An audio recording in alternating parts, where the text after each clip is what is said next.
Music Matters. Kenzou? Let's go. How's it going? How you doing, bro? Pretty good. Having a good day.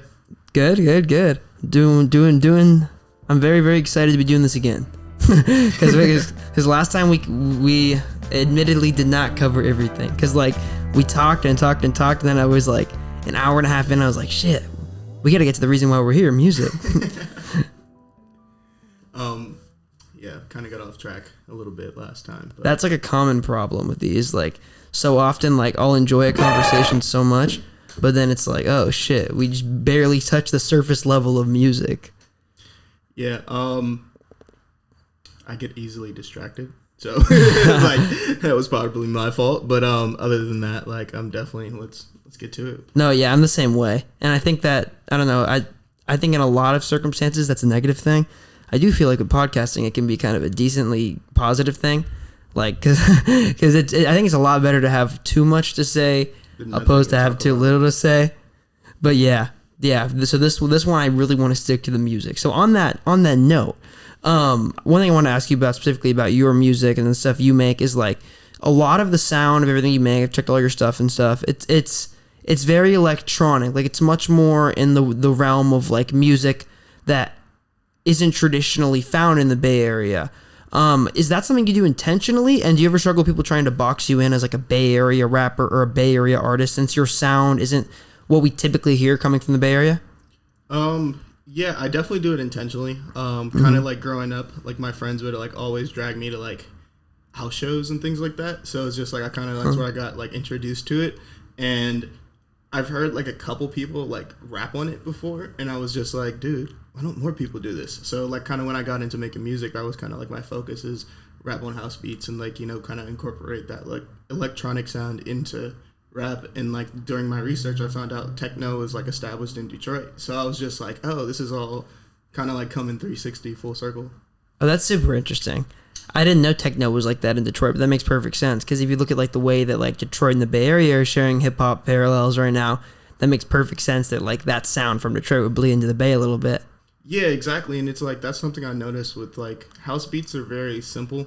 At least my producer thinks so. Like when it comes to like putting them together, and like the bass lines and things are like kind of like repetitive in a sense, but I feel like it correlates with a lot of like the Bay Area bass lines because it's like very like bouncy, but they're very like simplified as well. So I'm trying to find that like middle point, like that middle ground where it's like kind of like where they kind of like meet in the middle. Because I can see like a lot of different similarities with just like, you know, just the way like the bounce progresses throughout like the different beats. When you say simple, do you mean like in terms of like production wise, like actually creating the beat? Like is a hip hop beat? Because I don't know, like I've seen, like I've dabbled in hip hop production and I've seen a lot of hip hop production be done, but I can't say that I've watched house music be produced more. So it's like, is the process like a lot more, I guess, tumultuous than hip hop production? From like my perspective, I've seen guys work on a beat for like an hour or two, and like, you know, my producer Adiemi, like he knocks it out in like 20-30 minutes. Yeah. And it's just like it's crazy to see because it's just like, but you still get exactly what you were looking for. So I guess it depends on like the person. Everyone has a different process and like how they learn how they like to go about things. Some people are like a lot more like detail oriented, where it's like, you know, they're checking every decimal and like every like, you know, just all the different sound structures and everything. And then like, you know, some people are a little bit more in a routine, so it's easier for them to like pump out things like very quickly because they're so used to just like, you know, making beats on a daily. How'd you get into like the house music world? Was it just because like you had friends growing up who were into electronic music, or like, and is there even like a, maybe I'm just unaware of it, but is there like a huge EDM house scene out here? Because I only know like the tip of the iceberg in regards to like the house music that comes from the Bay Area. I'm gonna be honest, like I hear there is, I just haven't discovered it yet. Yeah. For me, it's like it was just mainly like my friends kind of like taking me to shows and like, you know, just hearing it all the time and just being around them. But other than that, it's like I personally haven't discovered like where the scene is at here, or even if there is one. But I hear like, you know, there are underground shows, and that's the crazy thing about it. It's like most of them are like underground raves and like warehouses and things, so it's not really marketed like that because you can't really like, you're not really allowed to do that. That's so, like the point. Yeah, exactly. So it's like something like you have to be like in that community and kind of already in the know, and it's like still working on that. Speaking from like an outsider to that community, I think that's super cool, honestly, because it's like when you think about like there's so many like eclectic and like experimental genres of music. Oh, excuse me. That was the chicken and rice I had earlier. But I said there's so many like experimental, like eclectic genres of music that like the origin of them was like based in exclusivity, right? You think about like a lot of the early punk music that was so anti-establishment. So much of like where that ethos came from was that like the mainstream wasn't listening to it. So it's kind of interesting in like a world in a musical like culture where we think that's gone, that there are still things like that, but we just don't know about them because we're not part of that scene. Yeah, that's the crazy thing about it. I feel like when you grow up on a certain type of music, or like, you know, you hang out or around a certain type of crowd, it's like you're in a sense like living in a bubble. Yeah. And it's like if you don't take the initiative to like look outside of that and see what else is out there, you're not going to really know that it's like I know people who's just like, you know, you think rap is the center of the world, but it's like reggaeton is where the numbers are at. Yeah. So it's just like, you know, there's a whole community for that, and like that's worldwide, and it's just like it's like everything is perspective. Like, you know, that's kind of how I look at it. It's just like you really have to like take the time to like research and look at other things, because there are all these little niche communities where these sounds end up blowing up eventually once you get that like one creative kid, like, you know, like a Yeet.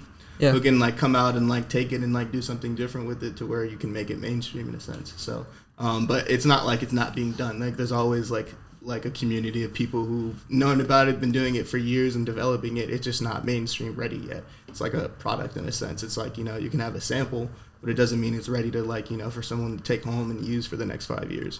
I think that's what I love so much about music. Like it's so incredibly infinite. Like it's like one thing I say all the time is like, when I'll be talking to somebody who's like not really in the music world and they just assume that I know like a lot about music, or you know a lot about music because we're in that world, I always explain, I'm like, dude, I don't know shit. Like I know nothing. And it is like literally impossible to be, dude, to honestly, like I feel like there are so few people in this world that have an understanding of every kind of genre and every kind of musical subculture that's going on right now, because how could you? It's just so incredibly expansive, especially with the internet, because you have like all these different like nooks and crannies and like weird subreddits and like just these like strange communities that we probably don't even know about that are entirely catered to like experimental genres of music, or like electronic genres of music, or like weird like hip-hop subcultures, like weird subgenres of hip-hop, or like all these different things that like that can be somebody's musical world. You know, like if my musical world is like whatever's going on in the Bay Area and then like a bit expanded to that, like people in the Midwest who go to a bunch of like punk rock house shows probably have no understanding of like the ins and outs of Bay Area hip hop. So it's like music is so incredibly expansive. Yeah. I think that's like the best part about it. Like that's for me like one of the things that excites me about like making music is just like getting a chance to like try all these different things. One of the things I definitely like look forward to in terms of making music is just traveling to different places, seeing like what kind of sounds they have, and like learning how to like incorporate those, where they come from, what's the history behind it, because like that's the cool thing about music is like everything has a story. So it's just like, you know, you get to kind of dive into all these different stories that stem from all these different places, and then you find out everything kind of connects and leads back to all these different things. So it's just an endless journey of like discovery. So it's like, don't box yourself in. Like, you know, it's just like, don't box yourself in whatsoever, because you're going to be missing out on like a whole world of shit because you just think this is the epicenter of like everything, and it's like really not. Yeah, I relate to that a lot in terms of like documenting like different avenues of music and different worlds of music. That's really exciting to me, because like I would love for there to be like some crazy link between like two artists I've interviewed in totally different worlds. That's why I love interviewing, you know, like people like you make like an electronic brand of hip hop, but you also, there's a lot of other cool shit you do. Like you do fashion, all kinds of cool shit. Like that's interesting to me. But what's also interesting to me is like interviewing an indie band, or like going and interviewing like a singer-songwriter. Like that's so interesting to me, because I think I like the idea of like understanding the link, you know. It's like, I think like very early when I got really into music, like I very early acknowledged that like the link between all music is so prevalent if you begin to understand it. Like for example, like think about like modern hip hop. We don't have modern hip hop without like 60s soul. We don't have modern hip hop without like 70s rock. Like all these genres of music are what modern hip hop was built on. and they're going to be like what every single new genre ever is going to be built on. It's like a musical progression is just like scaffolding from the past. It's just like building upon what was already made. And that's like, I think that's why I think there's like very rarely such thing as like a completely original musical thought. Yeah, and I think like the bigger picture there too is just like, the purpose of music is to connect people. And it's just like, and that's why you have all these different little genres and things, because at the end of the day, it's like you can't get everyone to like the same thing. But then once you kind of like trace back those like roots and steps, you kind of see where things come from, and then you get a little bit more interested in being like, oh, this came from this, let me check this out. Like, and it's just like, see what's up with this realm of things. And then from there, it like leads to all these different things. And then you just... that's like, I feel like that's where like the love of music, and you become like a music fan at that point. And it's not to say that everything is the same, but everything's connected. Yeah. It's like everything is built upon everything. Yeah, exactly. And I think that's where I feel like people get like a hard time on things, because it's just like they'll be like, oh, you stole this from this person, and it's just like this person realistically didn't even know like this existed, or like stole from some other thing. Yeah. It's like always these different things. There's a lot of people who could claim this sound essentially. It's just, but it's a matter of tracing back all that stuff, which just nobody has time to do. Oh, 100%. That's funny. I was thinking, I was talking to VVS Thomas, did an interview with him recently. Shout out VV. And he was talking about literally like, so he's a big jazz fan. Kid grew up like on a lot of like jazz. And he was telling me how like he's literally took like John Coltrane like trumpet lines and like incorporated them into like melodies for beats. And then I was all like, that's so funny. And what he was explaining to me, he's like, and the reason I don't think it matters is because like no one's gonna know that I did that, and I'll be open about it. But no one's going to enjoy the song less because there was a melody I mirrored like from a John Coltrane line. Because you're making your own thing at that point. Yeah. Like, it's just like you're just reinventing the past, essentially. It's like recycling. It's like, essentially you're like thrift shopping, where it's like, I'm thrift shopping through all these like old beats and stuff, and just picking out what I want and like making an outfit out of it, essentially. And that's what hip hop is too. Like that's what the genre, the formula and like the blueprints of the genre were built on. They were built on sampling. It was like DJs at 70s block parties spinning old soul records, and then eventually the concept of like an MC translated into the concept of a rapper. But it's like hip hop history is like fully based in borrowing, and that's no different than any other form of music. But it's like, I think what's specifically different about hip hop is like the world of sampling kind of became a thing, and where it wasn't really apparent before.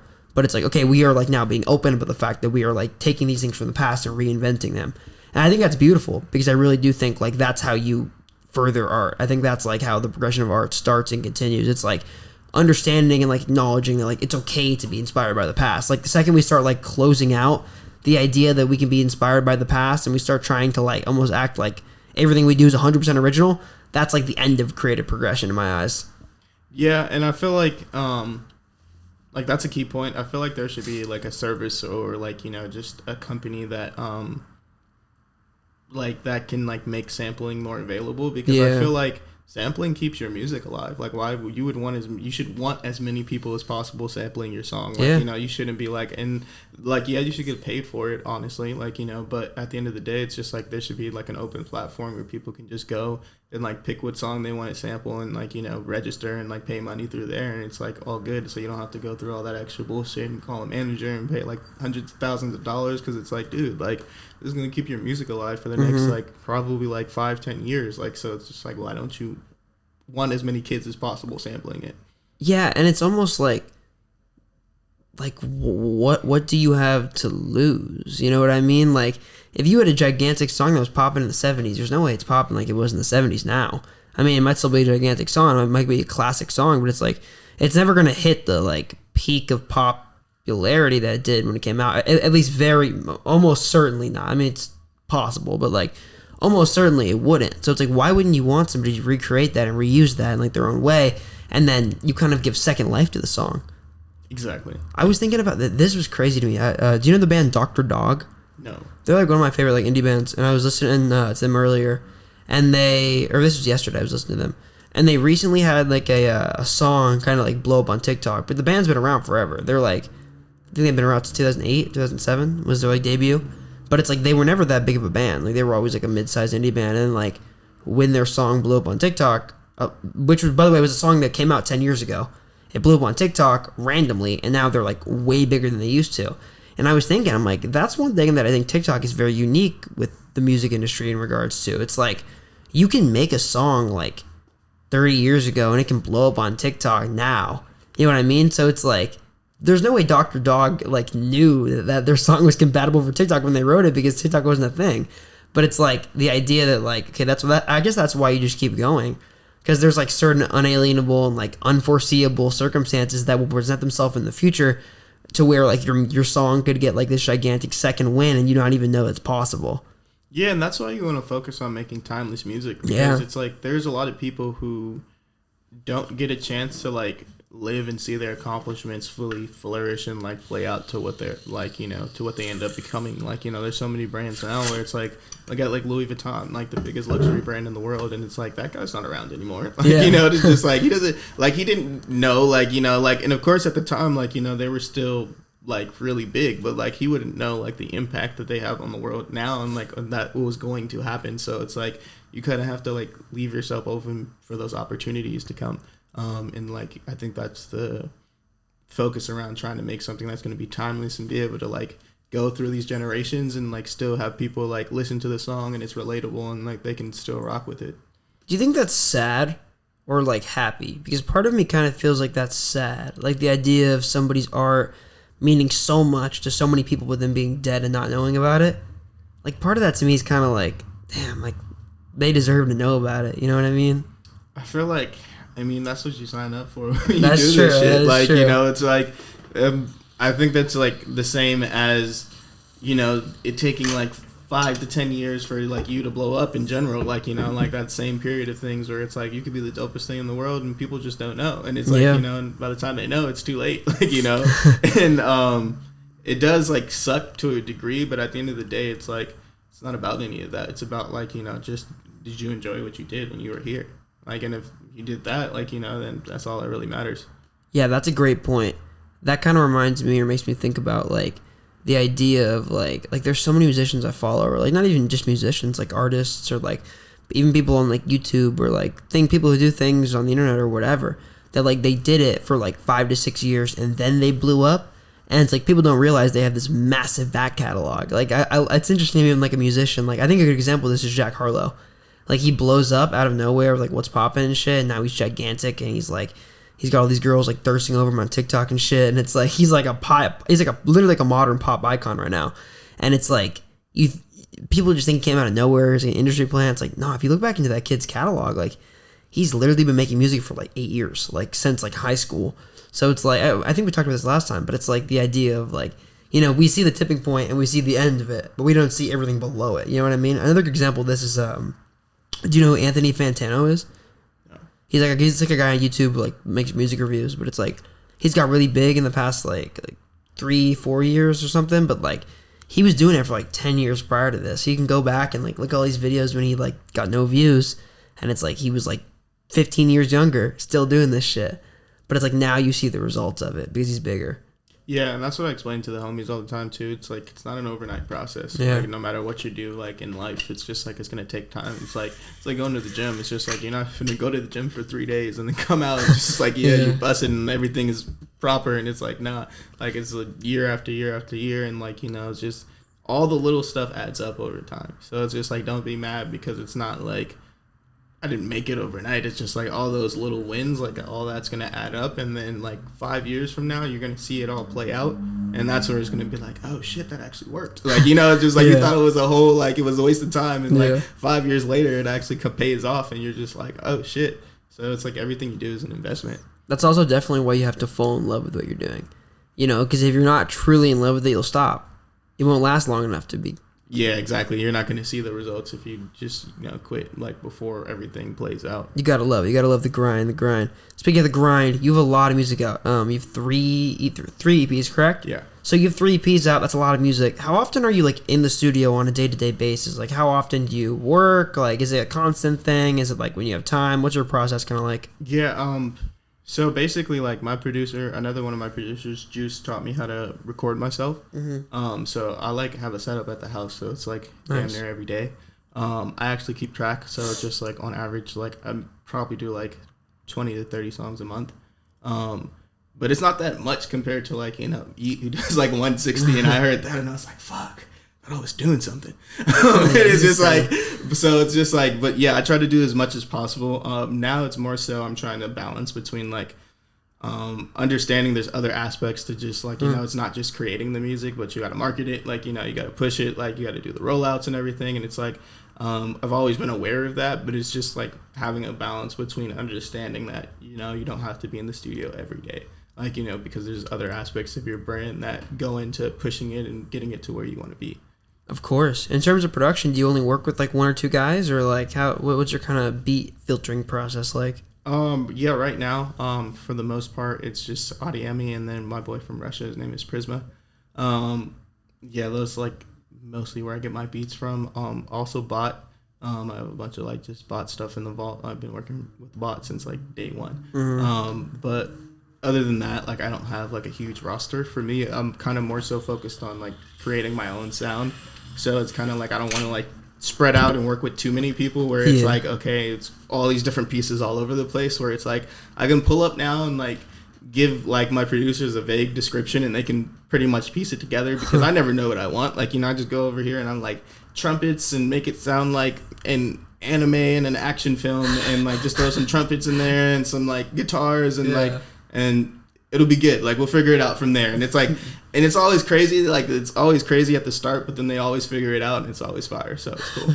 Does that unspoken connection kind of come from like working with these guys for so long? Yeah. Basically, like if it was like anyone else and I was just going in like just spewing off random shit, like we'd get nowhere. That's funny. There's a lot of like rappers who've talked to me about that, pretty much that specific idea. Like them working with a producer for so long, they can just like either like hum a melody or be like, yeah, I want it to sound like this, and the producer just knows. Or like, I even have some friends who are like singers who work with like bands who it's the same thing. It's like, I want this energy, I want this, and I think that's like almost what we were talking about earlier, like the powerful connection that music can like bring people together, you know, where it's like, I don't like you know what I mean musically, but it doesn't exactly translate to words, or at least words that I'm aware of. You know what I mean? Yeah. When you so I know you said you get beats from them and everything. Is your process kind of like, okay, like you write a verse, punch in by yourself, or like when you're recording, kind of like what is your process like?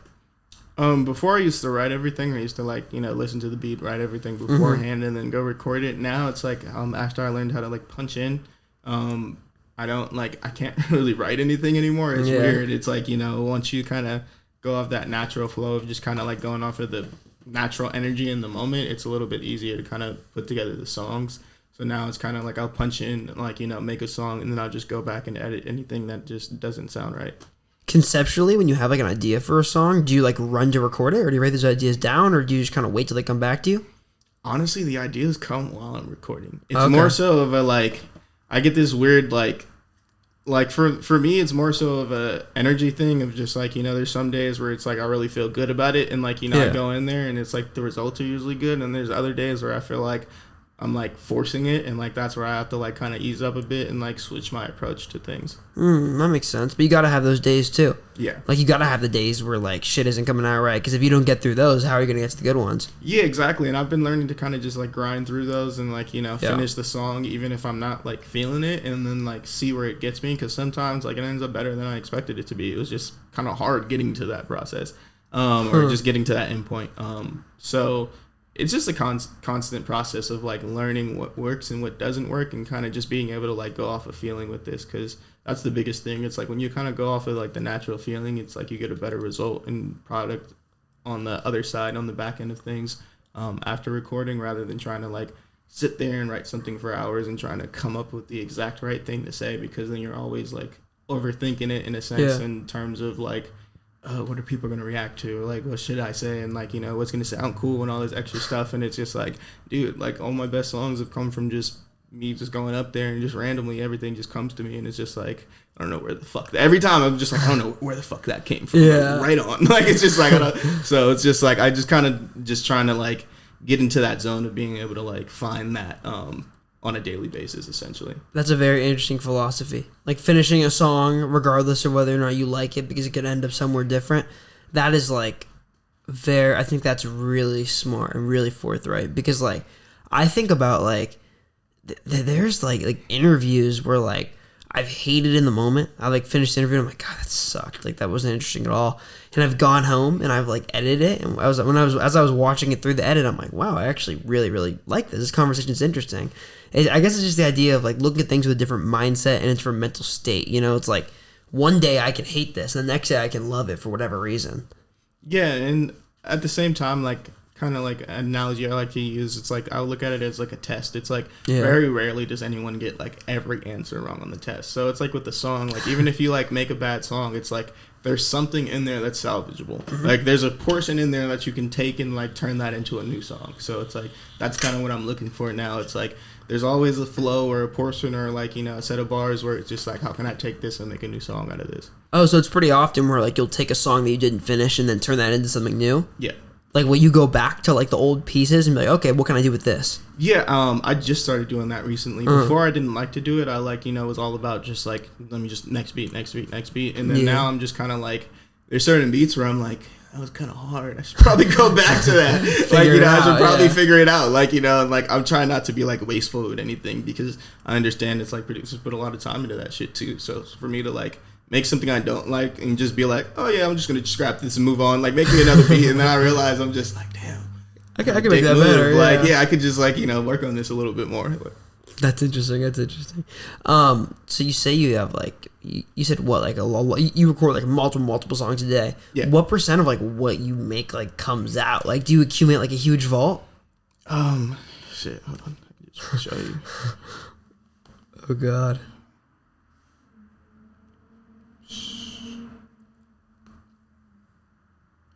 All right, so this is kind of how I organize everything. Jesus. This is where we're at right now, and you know, I kind of just put numbers of how many things I recorded each month. This is like 2020, 2021, like, and just a bunch of random stuff that I have like sitting here. My God. But I love. I know you can't see this, but the phone, like the title is just Vault. I love that. And that was like the end of like 2021. Christ. But yeah, July was like my best month with like 32. That's crazy. Fucking yeah, I would say like 10% maybe. That's so like overall, very little. Because I'm very like critical on like, you know, just trying to like put out something that's gonna last. Like that's like my whole thing with this now. It's just like before I felt like I was like making things, trying to like keep up with everything and like trying to like actually establish something. And now I'm like understanding that like you do that by putting out quality shit. Like, you know, so it's just like slow down and like, you know, just really look at what you're making and like look at the things that are like actually going to have an impact, like the ones that you really fuck with. And like sometimes it takes a little bit longer to like get there and get that next single or whatever it is, but it's like worth the wait, or like rather than trying to just like oversaturate and shit and throw shit out that's like not good. I also do think it's really valuable to like take those songs that like aren't good and realize that there's things you learn from them. You know what I mean? Like every song you make, even if it's one you don't necessarily like, there could be like an idea or like you said, like a flow or like an interesting set of bars in there. Like, okay, I learned that like this works. Now, like how can I apply this to my future work? You know what I mean? Yeah. There's always something, like, you know, and it's just like, and sometimes you incorporate it later on down the road because, and like, you know, you don't even realize it until like, you know, this reminds me of something and you go back in your vault and like, you know, you check and it's just like, oh, this is the song that I never finished. So like, you know, this flow works over here. So I think that's a good thing about it because you have all these like loose leaf ideas essentially just sitting around for like, you know, a moment where it's like, okay, I have writer's block or I can't figure this out. Like, let me go here and see if I can like take something from one of these and apply it to here. Huh. Yeah, of course. I know you're talking about like marketing your music and stuff and like kind of becoming a more well-rounded musician in terms of like marketing, in terms of like your image, et cetera, et cetera. Is that something that comes a lot harder to you than music does? Like, is it harder for you to like look at the brand image and like the aesthetic and like curating all that and the social media and everything, or does that come easier? No, that's easier. Just because I've worked in like business my whole life, so it's just like I've always had jobs in like that realm of things. I feel like more so than anything, probably like the image and visuals of stuff because I've never really cared about that like aspect of shit. So like that's really where I'm just like learning to improve and like incorporate that into like my skill set essentially. But as far as like marketing and everything, like that's like clockwork. Yeah, I guess because you like, I mean, like you mentioned to me, you work like pretty much in that realm, correct? Yeah. Yeah, that's interesting. I guess it is like directly translatable. If you can market it, if you can market a company, I don't see why you can't market yourself. Exactly. Everything is, and like that's the coolest thing is like when you learn that everything translates over, it kind of like broadens your perspective because you look at everything differently now. Like I look at things differently in terms of like every experience you have like translates over to something else. Like you can like all the lessons you learn can like translate over into like, you know, from like it could be a lesson about fucking like just being on time to work, and that translates over to like being on time in the studio or like you know, things like that. Like it's just like everything like connects to each other. Like we're talking about with music, it's like all those life lessons all like connect and can be valuable in other aspects of life as well. I'd be interested to ask you, like, since you're in the music industry and also the fashion industry, do you see any like creative parallels in the way those two connect? Like, do you see any kind of like ways the industry runs in like music versus the way the industry runs in fashion, and like any connections or any differences? And have you learned anything from either that have been translatable to the other? I feel like it's the same thing. Like usually with like the fashion industry, it's like, you know, there's a trending item or look or like, you know, just lifestyle for that season. And ultimately, like, you know, it has a certain lifespan. Like you're never wearing the shit forever. But there's certain things that like end up being timeless and like that like last and like kind of like rise cream of the crop in a sense. But there's always new brands coming out. Like, you know, it's like SoundCloud in a sense, right? It's like there's a whole bunch of SoundCloud artists. There's a whole bunch of streetwear brands, like, you know, and like people don't really like notice on that scale because I feel like with clothing, like we're all so focused on like the bigger name brands to where that's kind of like where our focus is narrowed in on. But there's like just as many like streetwear brands as there are like SoundCloud artists. So it's just like really? I mean, in my opinion, yeah. Like, because if you look around the world, it's just like there's so many people who have like, you know, just small streetwear brands and like small clothing companies and things like that. Like that they just run in their city. Like, you know, a lot of them are just like, you know, the support comes from their family and friends, so it's like doesn't get too huge, but it's like it's still out there, like, you know, and a lot of them have really good product. Especially now, I feel like you see more of an influx because of social media and the internet. Like you have more access to like the information you need to just start out your garage and like figure it out. Something you just said that's really interesting to me is like the idea of a trending lifestyle. Like that's always been a fascinating concept to me because I'm not somebody who has like an eye for aesthetic. It's not me. It's not how I look at things. It's not like it's not just not how my mind works, you know? So that's always been a struggle for me. And when you say the idea of like a trending lifestyle, that's interesting to me because I think that is very much a thing. Like the more and more I think about it, it's like there are certainly like types of people that trend in a weird way that makes sense. You know what I mean? Like right now it might be like there's like a certain aesthetic, and it's not just an aesthetic in what you wear. It's like a personal aesthetic in like multiple facets of your life. That like that can then trend, and then that can like bleed into fashion and music. Yeah, and it's like that's a crazy thing. It's just like the one thing that sucks is like everything in life now is just a formula. Yeah, and it's true. Like I could post a picture right now that I know would get like 1,000 likes on it. Like just like, and it's just like there's just simple little things that like kind of like add into that.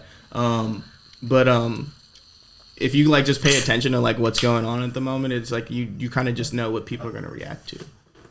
Yeah, I feel like one thing that's like that a lot is TikTok. You know what I mean? Like, I've always said, like, I think anybody who, like, really puts their mind to it could blow up on TikTok. Like, there is definitely, like, a formula and, like, an algorithm. But, well, even outside of the TikTok algorithm, like, the actual formula regarding what you think people enjoy, what you think people are interested in, it's pretty damn predictable. Like, I really feel like if anybody wanted to, they could, like, get like that arbitrary number of views up, but it's like, then what does that mean? Like, you know what I mean? Like it's I was thinking about this today actually. It's like I really think like for at least Above the Bridge, I really want it to be like consistent. I want everything to be consistent and on brand, and that sometimes means like going away from opportunities that might equal more views, or going away for opportunities that might equal more like subscribers or whatever, simply based on the idea that like the vision's a 10-year plan, and it's like everything has to be consistent at that point. So if it's like we're in year 4, if we start straying from the vision and start straying from the brand now, it's like then how do we get back to it in 10 years? It's just gotta be, I think everything's gotta be consistent. Like if you're gonna go and like follow that formula on TikTok to get all those views, like it has to then equate to something. It has to make sense. Yeah, I think that's like just having purpose behind what you're doing. Like, you know, it's like if you have a plan, it's easier to stay on track and like kind of like vet out the opportunities. Because that's like one of the things I've learned along the way. It's just like not every opportunity is a good opportunity. Because it's just like it may look good on paper, but it's like it could completely derail you from where you're actually going. It took me a while to learn that and to acknowledge that. it also took me a while to like acknowledge and learn that like, you know, where you are in your life, like, or wherever you are physically, there's value in that. Like, there's value in your face. There's value in your appearance. And it took me a long time to realize that, you know what I mean? Like, it was like, oh, I can take every interview. Why wouldn't I? But then it's like, no, like, take the ones that make sense. Like, there's a lot of, like, value in that. You know what I mean? Like, showing up somewhere means that you're invested in something. Yeah, exactly. I think, like, a key point there is just, like, understanding you are where you are for a reason. So it's just, like, you know, being able to, like, kind of just take a step back and, like, find out what it is. Like, so you could, like, apply it to your life. Because that's something I've been, like, learning lately in terms of just, like, slowing down and understanding that, like, yeah, we may not be to the end goal just yet, but it's like you're on your way and like you're doing what you need to be doing. So like, don't be so hard on yourself like every day that it's just like, okay, I'm not here, and it's just like you're supposed to be here for a reason, and like it's gonna help you get to where you want to be, like, you know. So stop being so focused on here and like start opening your eyes to what's in front of you. Fall in love with that grind. Yeah, exactly. When you're making music, I noticed like you have some features on your stuff, but you also have a lot of stuff that's solo. Or when you're like at your house recording, or like if you do go to the studio, are you somebody who can work with a lot of people around, or do you kind of have to be by yourself and like individual? Personally, one of the things I've been learning lately about just how I like to go about it is I think it's easier for me to do it at my house because I can kind of just take my time to get out the ideas I need to get out. For me, it's like I'm still not too quick in terms of like turning around a song. Every once in a while, like it'll just come out of nowhere and then like everything will be done in like, you know, 5-10 minutes. But for the most part, like it takes me a minute to like find something different, like in terms of my approach to the song. So it's like that's what I like about recording at home, is like it gives me the time and space I need to like, you know, just kind of try different ideas and experiment, because you can't do that in the studio when you're with like a bunch of like, no, it's not even that. Like I'm not even worried about that aspect of it. It's just more so it's just like nobody wants to sit there like through like 30 verses while you're trying like different ideas and shit, and you're like, wait, no, I got it this time, this one's gonna be the one, like, you know. And it's just like, no, like 30 takes later, it's just like you're still trying to figure it out. And it's like I'm all about being respectful of people's time. Like, you know, it's just like we don't need to be in the studio for like 30 hours. If I can do this portion at home and then like bring it here, and like, you know, the next person can just knock out their shit, take their time with it, like that's much more efficient. That's an interesting perspective. I guess I never thought about it like that. I guess I never considered like, oh, if you're at your house, you can punch in this verse 30 times and there's not going to be anybody around to say, let's move on. You know what I mean? Yeah, because they get tired of like, you know, hearing the same beat on loop over and over again. It's like editing. Like, you know, it's like when you're editing the same video for like 3, 4, 5 hours, like I imagine like, you know, that shit gets, I'm done seeing this. Like, you know, it's like I don't want to watch this anymore. That's why I've gotten, dude, I did this recently. I kind of started doing this. Like, I've really gotten in the habit of like when I'm editing a video for like anything on Above the Bridge, I stopped watching them back. Like while I'm editing them, because now I know Premiere so fluently that I don't have to like watch to make sure I did everything correctly. Like I know I did it correctly, so it's like I don't watch it back till like I need to watch it back, until I'm actually going through it. Otherwise, because what I used to do is like if I'm editing a long video, I'd like edit a section and then watch that section and then edit another section, but it's like it takes up so much less time when I do it this way. Yeah, exactly. It's just like you're kind of just constantly like nitpicking at it, and it's just like, dude, finish it and then nitpick at it afterwards. So then that way it's just like you don't have as much to like kind of just be worried about. It's way faster. Have you ever like dabbled or like attempted to try production? Once. Very failed attempt. 5 years ago. It's like, yeah, it's not my thing. It's like for me, I don't have the patience for it. Like that's my biggest thing. It's like, and like, everybody tells me I should learn how to do it, because I have a good ear for like melodies and stuff. But at the same time, it's like that's not really like, there's so many different aspects of music. And you could do everything, and it's great when you can do everything because you're like a one-man army at that point. That is true. But like at the same time, it's like I'm a believer in just like specializing in shit. Like, you know, understanding like this is my strength. I'm gonna like just better my strengths and like, you know, work with people to help me like work on all the areas that I like don't really know about too well. So like that's one of the things where it's just like I'm still trying to figure out how to explain to my producers properly what I want on a beat, like, you know, so like let alone making one and going through like a Logic system and trying to pick out all the sounds and like, you know, do all the keyboard stuff and like put all that stuff together. It's like it's a whole process. Like, you know, and I'm still trying to figure out how to like, you know, make hits damn near every time I record. So it's just like let me start in one place at a time, and then like maybe in like 5-10 years where I feel comfortable with like the actual delivery portion of shit. Like I can look at production in a different light. I think that's a good perspective. Like it's it's not about like doing everything. It's about finding the people who round out your weaknesses. You know, unless you're like an incredible anomaly, I feel like it's very hard to be like one of the best producers and then one of the best rappers. It's like you kind of have to specialize at some point. Yeah, exactly. It's like you can only do so much if you're spreading yourself so thin, and at the same time, it's like I feel like one of the best parts about making music is getting to work with other people. So it's just like, you know, when you kind of like limit that because you're always like trying to do everything yourself, it's like you're missing out on the experience of collaboration. And it's like, I'm going to be honest, like every hit song was a collaboration. Like if you look at every hit song in the history, there's going to be like 30 different names on that track. Like, you 15 know, writers. Yeah, exactly. So it's just like, you know, like you're not going to get what you're looking for trying to do it all by yourself. And that's one thing I had to learn like early on in life, because I used to try and do everything by myself. And it's like learning to accept help is a big part in terms of like just development. I feel like there's a lot of people in denial about that. Like there's a lot of people who are in denial of the fact that like 95% of all hit songs ever are like recorded with like 5 songwriters and like 3 producers and like 2 engineers. You know what I mean? It's just like the sportsmanship of like, I think it's more of a rap thing. Like, you know, it's like it's more of a rap thing. I don't think pop stars don't really care about that because they know like, you know, they all have writers and shit like that. But like it's more of a rap ego thing in terms of like the history of rap. It's all about like, you know, writing your own bars because it's like you're supposed to be talking about your life. So it's like you have somebody else write about your life for you. Like it's not a documentary. Like it's a rap song. So it's like they want it to come from you. So like I understand that in like that aspect of things. Like that's why I like to like write all my own shit in terms of making music and putting shit out. Like I don't ever want like a team of writers in that aspect. I understand like, you know, those like big hits, and sometimes like the timeless ones are like, you know, you have a team of people on there, you get ideas from other people, and it's like I feel like if it's in the studio and it's organic and it's like somebody throws out a line and that line ends up becoming like the catchiest hook in like the history of music, like cool, like I'll take that, like, you know, but I'm not gonna sit here and like hire someone to like ever like, you know, just write these bars for me and sit in my basement and like, you know, you're like never gonna see the light of day again, and like, you know, you're just gonna pump out hit songs for me. I'm gonna go out here and deliver them like fucking the best actor in the world. That is really true. That it's like I think it is a hip hop thing. I think you're totally right, because it's like there isn't very many forms of music that are like inherently as like personal as hip hop is. Like hip hop is built on the story of like it's a sport. It's a sport. It's a sport. Like it's not like that's a thing. And like pop stars, reggaeton, like all the other genres of music, they're making music. Like hip hop, it's a sport. Like it's like they're not going in to make music. Like this is a sport. This is a competition from day one. It's like I'm coming in trying to prove myself. Like well, think about like so much of like the roots of the genre came from battle rap.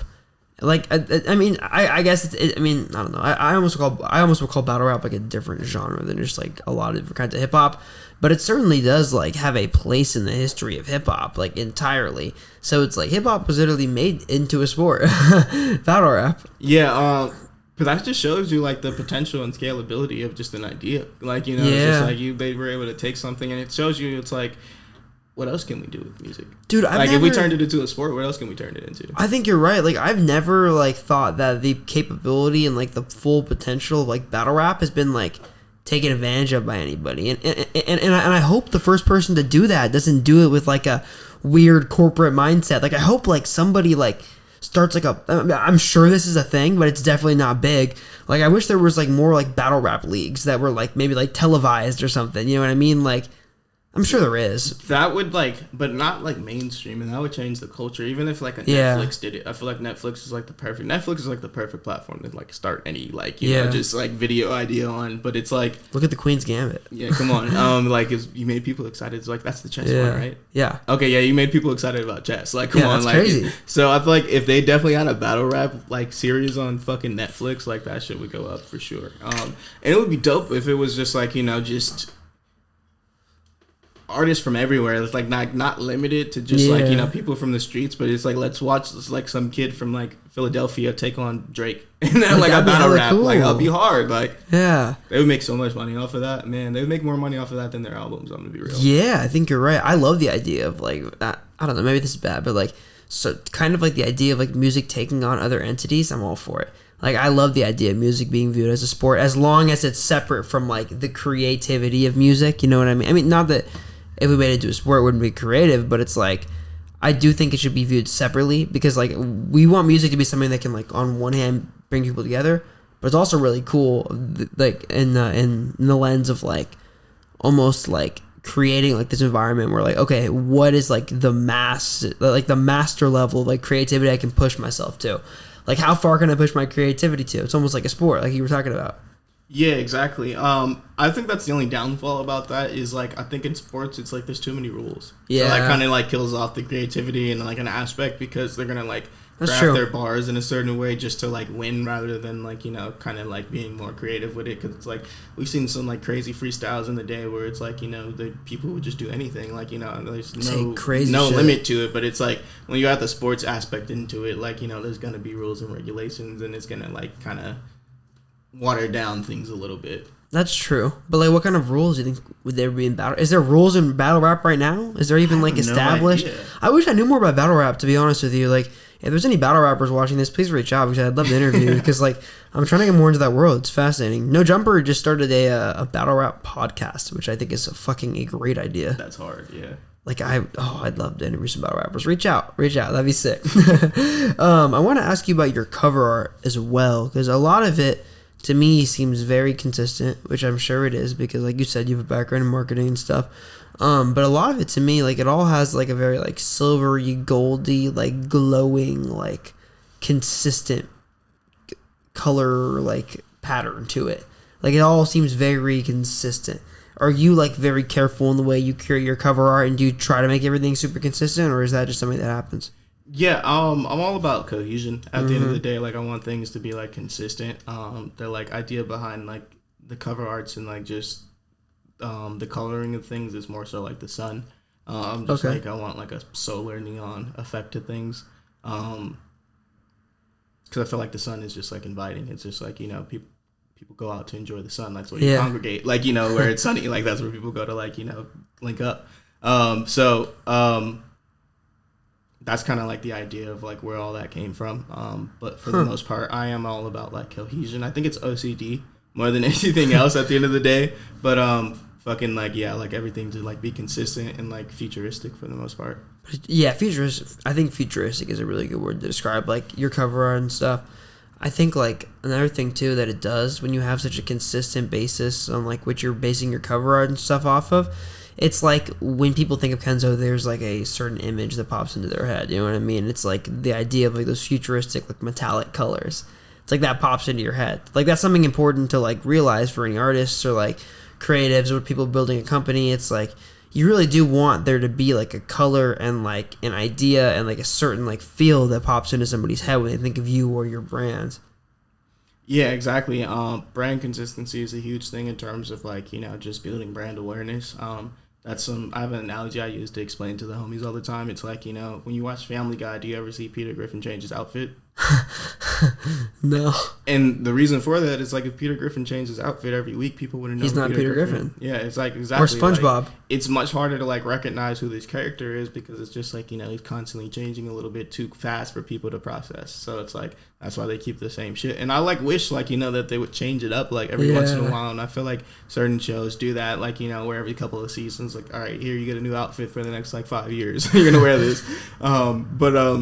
Yeah, it's just all about brand consistency and building like familiarity, essentially. That's a super fascinating analogy. Never thought about that. Because he quite literally, and there's plenty, like when you say that, there's plenty of shows that pop in my head about that. Like Homer Simpson never really changes his clothes. Kid. Naruto never changes his clothes. Or like SpongeBob, bro. SpongeBob, he doesn't change. Squidward doesn't change. Exactly. Like when like Batman, Superman, all these like every superhero ever, like always the same. Like it's just. You're not gonna know who it is if that like thing, like if that like visual isn't passed down throughout time.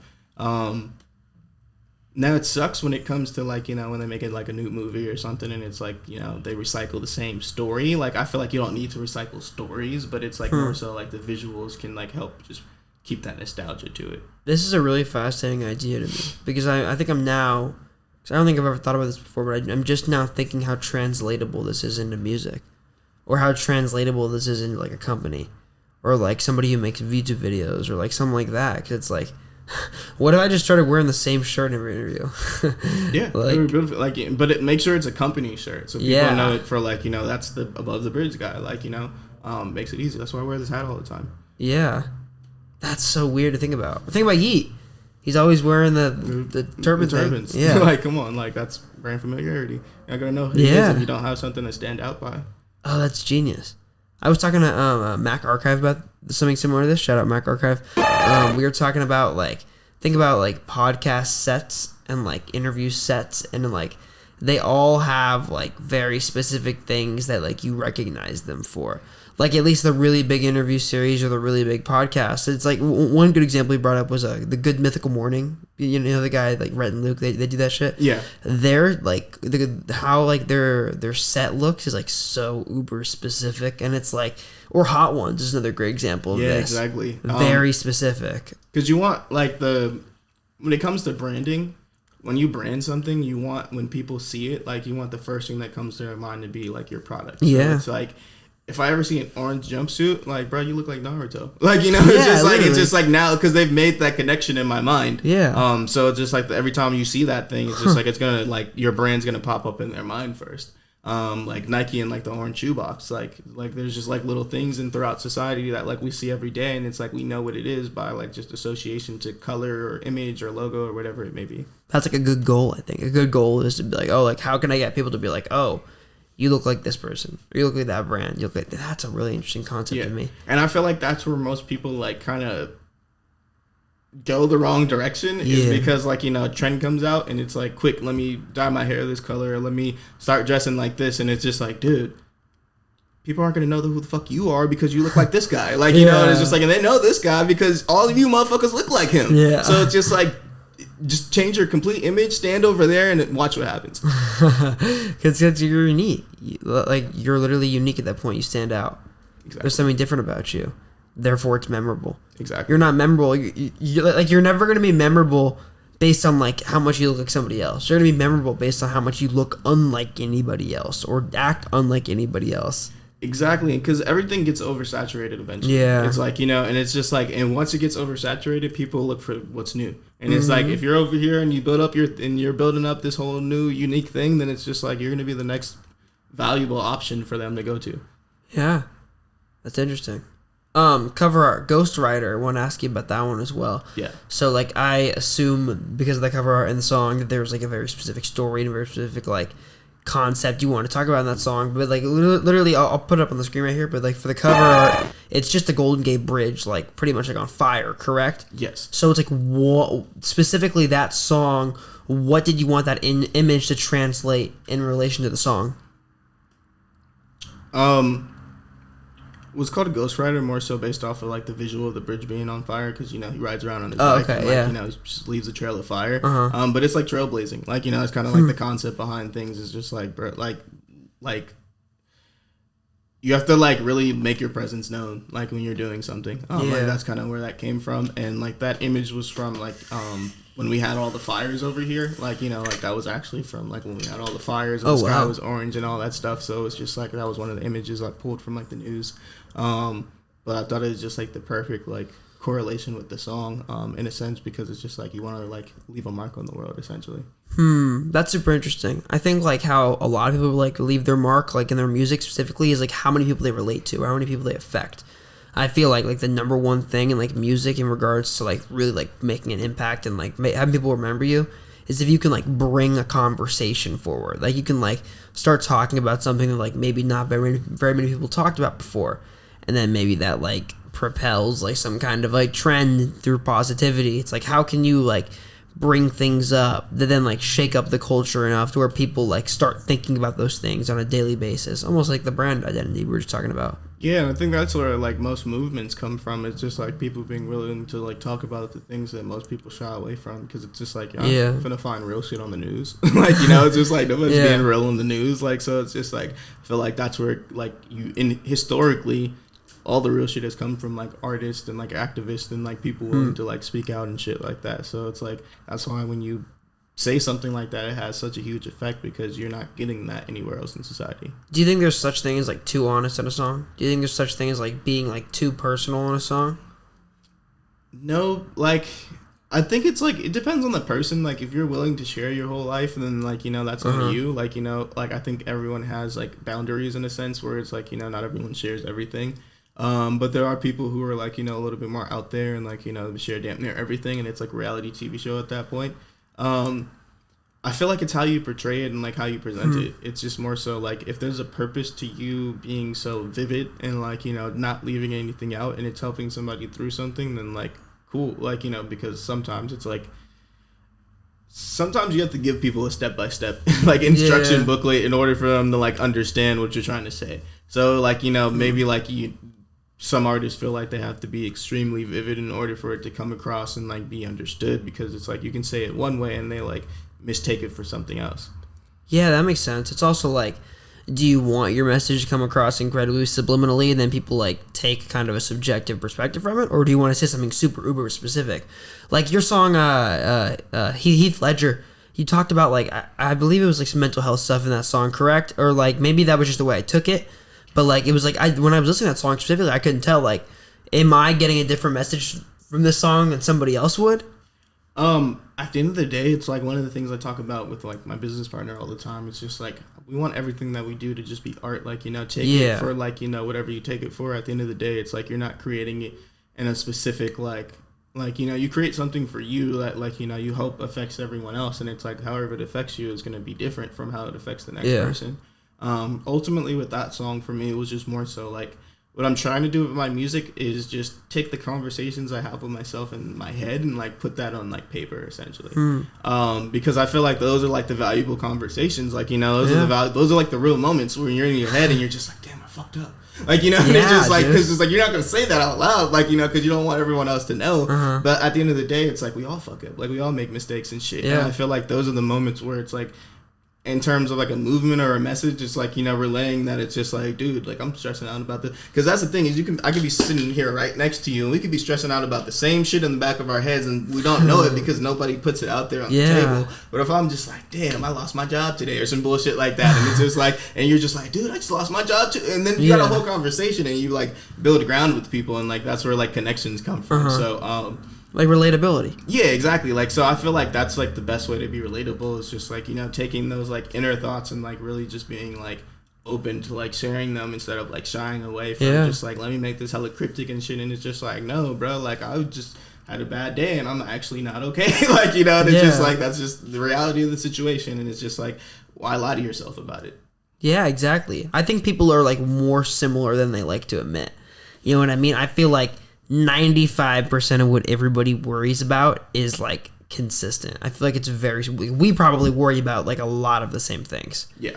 As in the same way that you probably worry about the same thing as somebody else you work with. Like I like worry about the same thing as like somebody in my family or something. It's like the people you're around tend to share like a decent amount with you in terms of like day-to-day life. So it's like you guys probably stress and like worry about the same stuff. So wouldn't it make sense to be a bit more open about it and then talked about it because so you understand your experience? Figure it out together, like you know, just like y'all can both work out the whole together, like you know. So communication is key. Oh yeah, especially with your team and like people around you. Yeah. One thing my friend Derek says a lot. Shout out Derek. He talks about over communication a lot.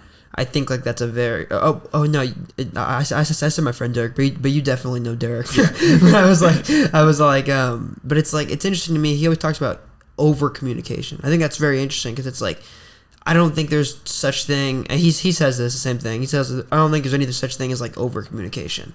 I think like you should just say something time and time and time again so it's like fully understood, because why wouldn't you?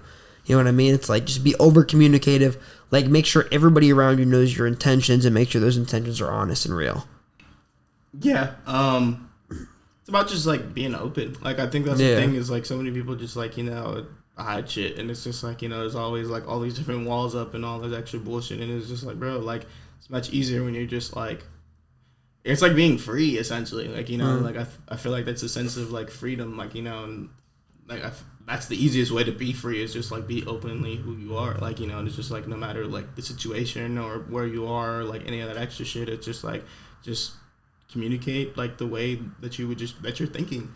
I feel like that's something in life though that like as soon as you go to school, like that's a big thing that they're just like oh, be careful about how you say certain things. Because I definitely learned that growing up, because I was that kid growing up where it's like, I was just honest. I used to speak my mind all the time. And then I had to like, and then they like told me, it's just like, you can't be that honest. And it was just like, so I had to learn how to like stop being as honest. And it was just like, and I know for sure, like that was like something I should have like never done. Like, you know, just because it's like, you start to like live your life figuring out like, how do I be honest to this person without being honest to them? And it's just like, is this whole weird thing where it's like you're sugarcoating everything essentially. That's true. I think it's a lot of it too is like learning to have a conversation with yourself in your head and like realize where like your lapse of understanding takes place. You know what I mean? Like if you like, for example, if I was sitting here right now and I have like, and I think like, oh my God, like I really don't know anything about this specific thing.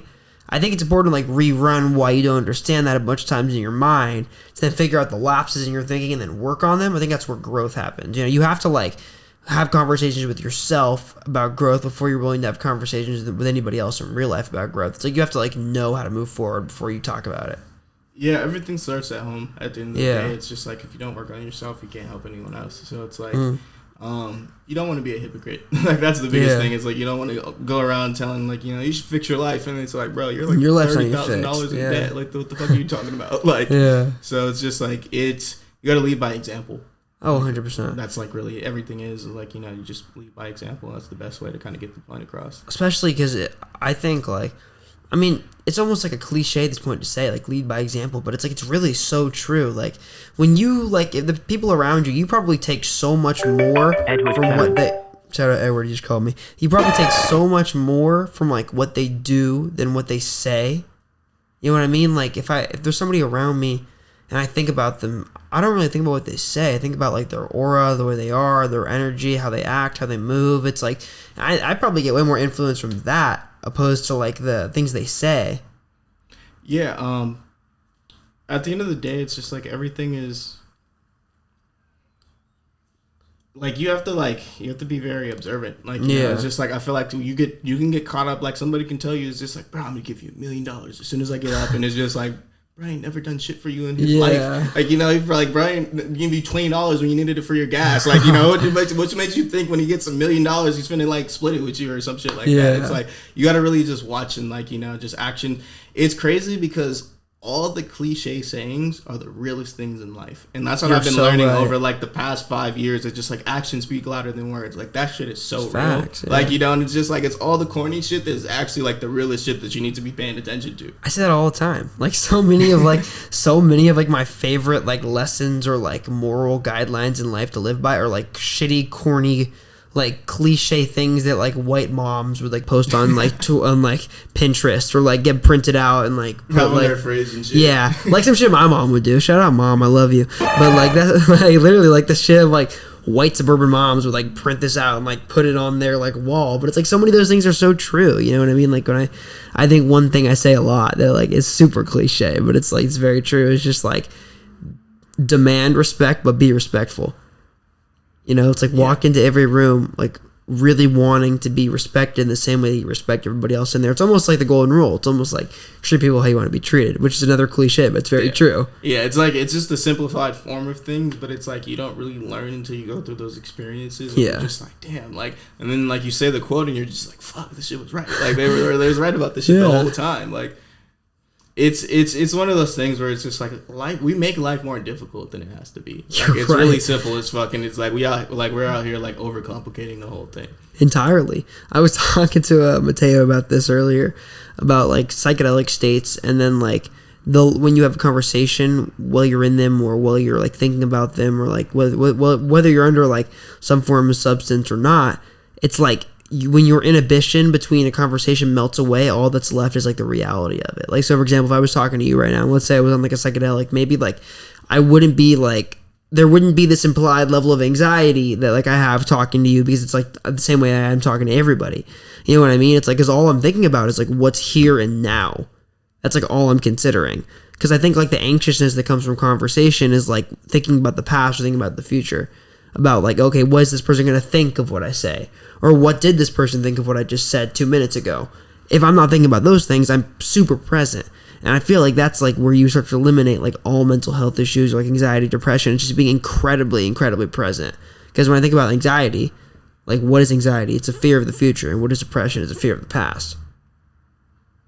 Yeah, I can agree with that for sure.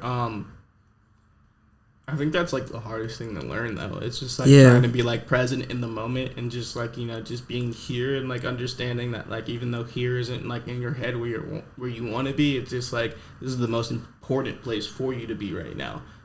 So it's like, you know, because it's just like you're not going to get to where you are in your head like by just being in your head all day. So it's just like, yeah, I think that's like something where it's just like that's like the most important thing to learn. It's just like how am I going to be present today? Like how am I going to like make sure that I actually make the most of today? Like because you don't even know if you're going to get it tomorrow. Yeah, that's real.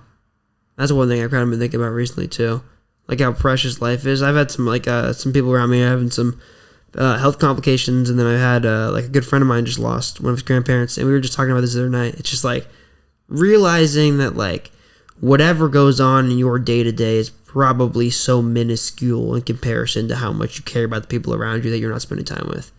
You know what I mean? It's like you can neglect your mom or your dad or your grandparents or your brothers or your sisters or your best friends, but it's like you only get one set of that. And whatever your stupid day-to-day job is, it's so meaningless compared to those relationships. So it's like I've been a victim of not a victim, but I've been like somebody who like I have very much like neglected people in my family before. That's something I'm trying to get way better at, and it comes out of a fear of like not working hard enough in the moment, not, you know, wasting time or whatever. But it's like that's not wasted time. Like spending time with your family is not wasted time. You only get one. Yeah, exactly. That's an investment, if anything. Yeah, exactly what it is. It's an investment. In 5 years musically compared to where you are right now, what do you want, like, the biggest changes to be in the next 5 years? Like, what are your biggest musical goals? Excuse me. I really just want to travel and, like, add on to, like, my, like, craft by, like, you know, like, I want to explore other cultures, like, music and, like, add on. Like, I feel like the biggest influence growing up in San Francisco has had on me is, like, you know, you're exposed to all these different cultures. And it's, like, you know, I'm very curious. Like I love exploring things, so it's just like, you know, I fuck with the fact that it's just like, dude, there's a whole world out there of like music and sounds and things that like, you know, people here haven't heard, like, you know, or haven't gotten a chance to experience. So I think like that's like I feel like it's looked down upon in the industry, especially in rap, like, you know, like with like it's like a Drake thing where it's like, you know, Drake goes to London and like steals their sound and like comes back to America and it's like hops on a drill beat and it's like I don't want to do it like that. Like, you know, it's like I want to take elements and like incorporate it into what I'm already doing. But it's like I like really look forward to like just like traveling, like, you know, just learning more about like, you know, just the art of like making music and like hearing about like all these different sounds and figuring out like how do I like really scale this idea into something that could be like global to where like people from all over the world can like basically like take part in it, essentially. Like truly understanding and feeling, experiencing how truly universal this music thing is. Yeah, exactly. It's like, you know, I look forward to like, you know, mastering the craft of like, you know, making music too. Cause it's like, I'm, like I said, it's like, I've always been like, you know, just like a jack of all trades in the sense where it's like, you know, I have so many interests in so many different things and there's like very few things that I like actually have had time to sit down and like become good at. And like, this is one of those things where it's just like, I see so much potential here in terms of just perspective on like life by like, you know, just being able to go to all these different places and like seeing like what stories are being told in like, you know, a Tokyo, or what stories are being told in like a Greece or something like that, like with their music, like what's their approach to things, like how do they come at this, like, you know, how has it affected their community and their society? Because I feel like in America, it's like a lot different. Like I feel like, you know, music has such a huge impact on like just pop culture in terms of just like society and just everyday life. And it's like, I don't think it's like the same in other places in terms of just like, you know, I don't think they're all dressing like their favorite rapper out there. Like, you know, I could be wrong, but it's just like, you know, I don't think that like the Playboy Cardi effect is like, you know, as strong over there as it is here. So it's just like, I want to see like, you know, how history has impacted the development of their music and like the potential of like where that shit can go. It's so incredibly endless. Incredibly endless. Yeah. Ken, appreciate you, brother. It's always a pleasure. Dude, appreciate this. Thank you, my man. I got a lot of faith in you. I think you got a great mindset and just the way you look at things and the way you look at life. Like I got a lot of faith in you. Can't wait to see the crazy shit you do, man. I appreciate that. Same goes for you guys too. Like I appreciate this platform. And like I said, multiple times. It's like, you know, there's nobody in the Bay like doing things to this level of commitment when it comes to the media side of things, from like a startup. So it's just like, I appreciate like the work that you guys put in on this. Make sure if you're not doing shit this weekend to come to their show on Sunday. This is probably not going to be out by Sunday, but unfortunately, anyway, free not. Promo regardless. You should have been there. You should have been at the show on Sunday. Like if you didn't come, then, you know, just buy some merch when they drop their next merch drop. I appreciate you. It, like whatever. Or cop tickets to the next show because you're not going to want to miss it. Exactly. Hey, but on that note, tell them where they can find you, your Instagram, your socials. They can find your music. Where can they stream your stuff? Cool. So my social is Kakashi Kenzou. You guys are gonna put that in the video, right? Yep. Cool. I'm not gonna spell it's that. It's gonna be right here. And then my Instagram, like my Apple Music, Spotify, and everything is KENZOU. Beautiful. All right, bro. Appreciate you as always. Appreciate you. Thank you, man. Music matters. Boom.